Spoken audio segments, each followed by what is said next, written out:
and the West. They were used not only to trade goods like silk, gold or spicy, but also to exchange cultural, religion and political ideas. One important invention that spread along this Silk Road was paper, and paper changed how people kept and shared information. That's why it became a really necessary kind of goods in this route. So let's talk about the origin of paper. Okay, so this is the table of content and about the about the origins of paper. Paper was first made in China in the 2nd century CE by Kai Lun. And to know more about paper and the new technique of paper making, we will watch a short video about this.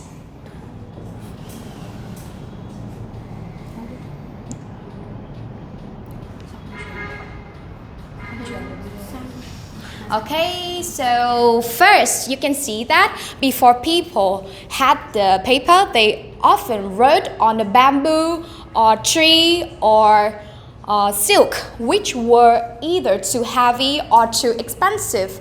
So recognize Kai Lun. So Kai Lun improved the paper making technique.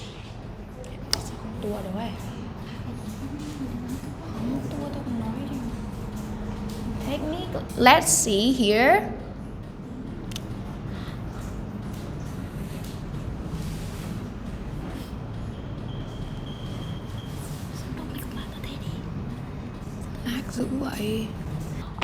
They try to make new paper making technique by using cheaper and more valuable materials like tree bark or herms or rags or old fishing net. So the traditional Chinese paper making technique evolved in soaking these writing material in the water and pounding them into pulp and spreading this pulp onto a flat screen and then drying it into thin sheets. So that was the process that the paper was born. So what about the spread of the paper along the Silk Road and to many parts of the world?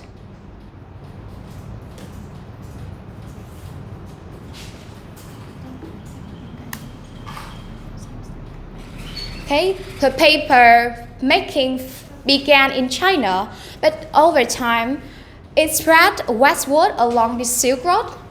Wars and empire expansion played a major role in this process.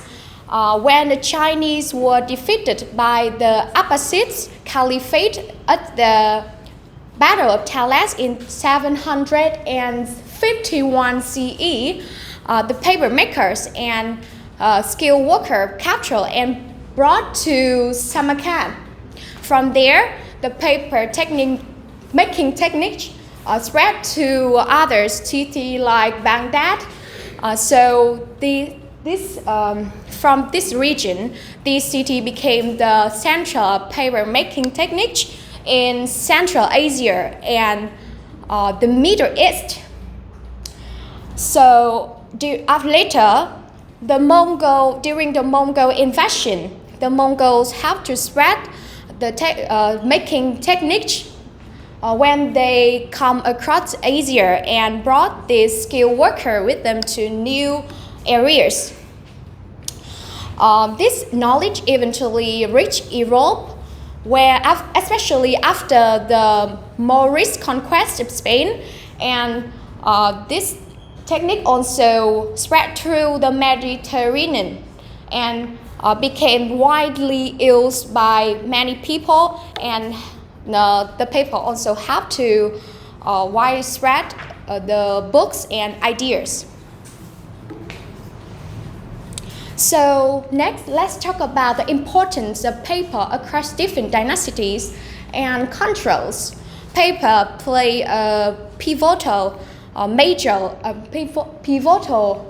role in the growth of many dynasties, and in China, it significantly contributed to the flourishing of literature, education, and the scientific inquiry. When it came to the Islamic world in the 8th century, it became the vital instrument in the Islamic Golden Age. And later, it also spread to Europe. The arrival of paper facilitated in the development of early printing technologies, and it became the material to spread the book knowledge, control, and also the diplomacy along many parts of the world. So the next part, please welcome Chami, who will take charge in this part. And my name is Chami. And I will talk about the influence of the role of paper in trade. And paper quickly became one of the in trade.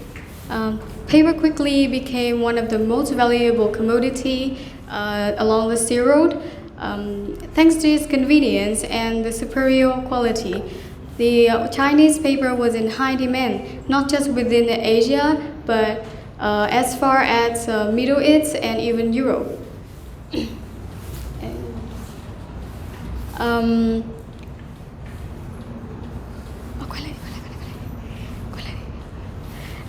According to history 1800, in 2016, it is said that the quality of Chinese paper far surpassed that of local alternatives such as papyrus, which were heavier, more fragile, and less suitable for writing and record keeping.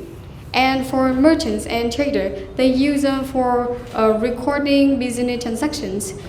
A fascinating example was the discovery of the 4th century mail bag containing letters and documents addressed to merchants in Samarkand. But the most transformative use of paper was the development of paper money. The first form of paper money, also known as flying cash, introduced around the 800s during the Tang Dynasty. At the time, the Chinese government faced a shortage of coins, which hindered the daily transactions. And then they issued the flying cash, which were lightweight and could be redeemed for physical currency in the capital. And the second paper money. However, the flying cash was not considered as an official currency during the Tang Dynasty, and it had the limitation on where and how it could circulate. The second form of paper money was jiaozi, the world's first state-issued paper money. In this dynasty, during the Song Dynasty, the jiaozi, the words, the paper money was printed carefully with special designs and secret markings to prevent the counterfeitings. And people could use them to exchange for coins and goods such as salt and wine at the government-run shop. And over time, the use of paper spread to Europe through the travel of explorers and traders. So what are the benefits and challenges of paper in trade?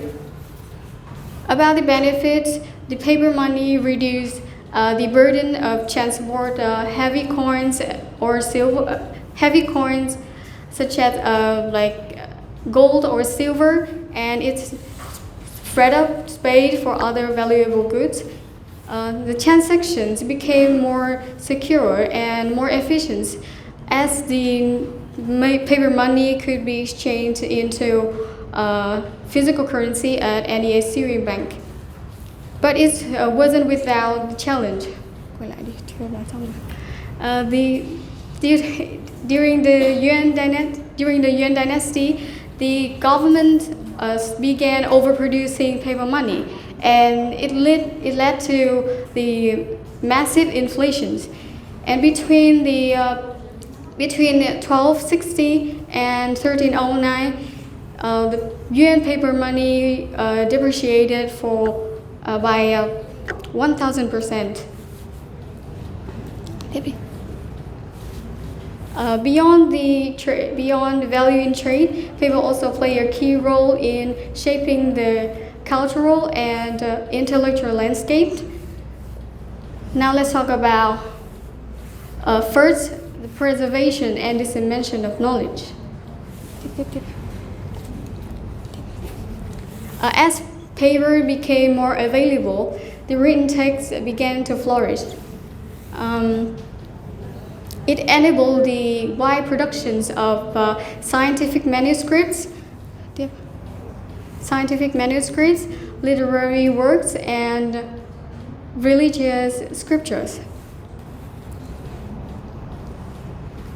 In fact, the wide use of paper directly contributes to what we call now the Golden Age of Islam, spanning from 8th to 14th centuries.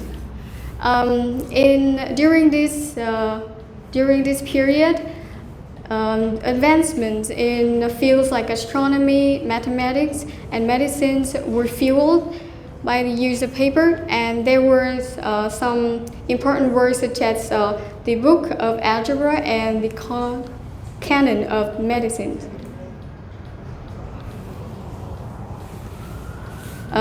One of the most iconic institutions during this period was the House of Wisdom, where it became the global hub of knowledge, where scholars translated Greek, Persian, Indian into Arabic.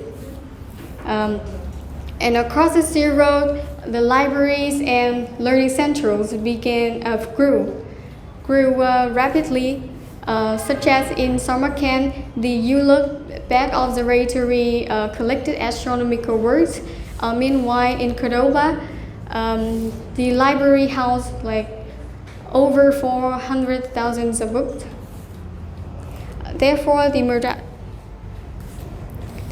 madrasas and monastery relied on those kind of paper to teach, to develop the document and spread literacy.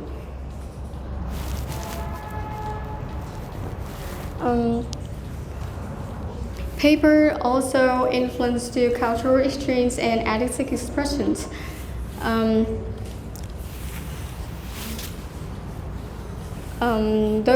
One of the special artistic expressions in China around Syria were the calligraphy.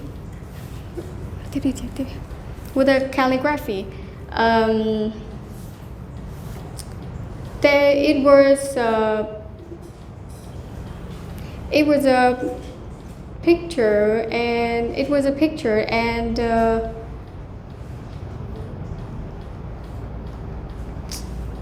across the beautifully written Quranic manuscript developed. This kind of calligraphy was printed carefully with intricate geometric patterns and gold embellishment, turned the written words into visual art. One of the special paper type of paper in China was the rice paper known as suanzhi, which were used for both ink painting and poetic expression.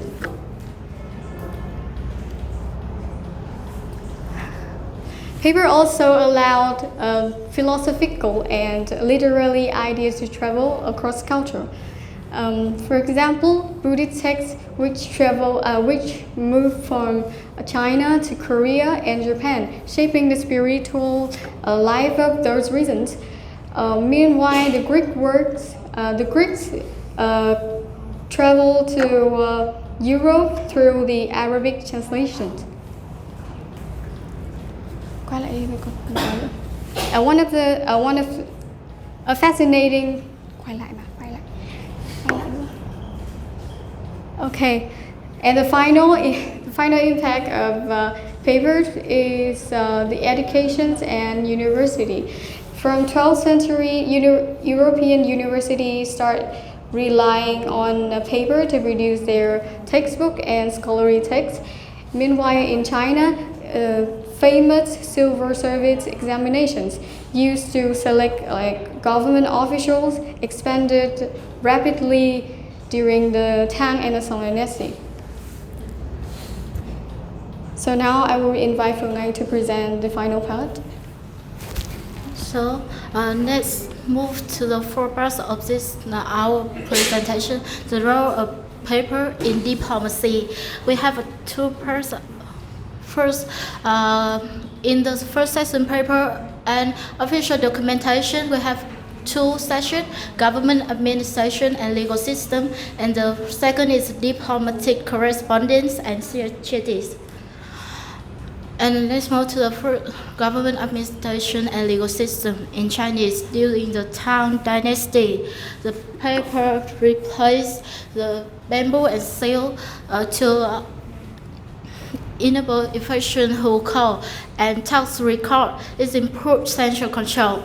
And the imperial achieved in Tang Code, and in Chinese we say the Tang Liu, and mass printed and its laws spread to local government.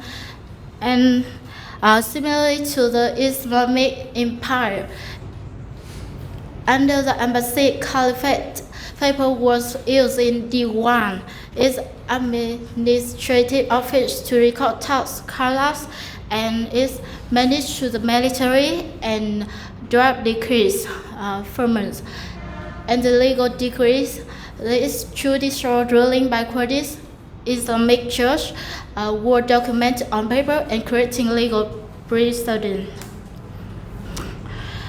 And the second part section is diplomatic. Let's talk about the Marco Pizarro. This is Marco Pizarro, and the paper is a paper Pizarro is used by the Khalid Khan, granted him in across the Mongol Yam courier system, and is ensuring travel along the Silk Road.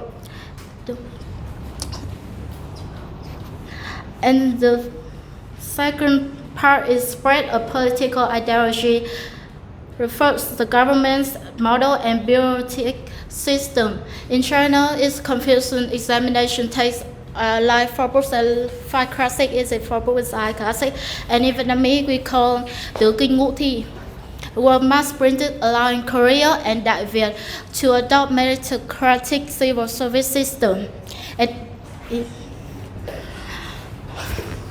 And in the second part is political narrative and propaganda. Is legitimizing power in Song dynasty. Its mandate of having proclamation were printed on paper to legitimize imperial rule. And in Mongol Bazi is beyond administrative use. Bazi often bore the inscription by the strength of eternal heaven to reinforce the authority of the Great Hand. And in the diplomatic alliance itself, Safavid Mughal letter in the 17th century is on resisting the Ottoman. That's a paper used for alien building. And from this, I have the summary, the comparative between the China and the Islamic. Okay, to conclusion, the paper able to trade through the standardized contracts, support the government's diplomacy and preserve the cultural and intellectual heritage. And the paper also present the spirit of the Silk Roads and play a really important role until now. And that's all our presentation. Thanks for listening.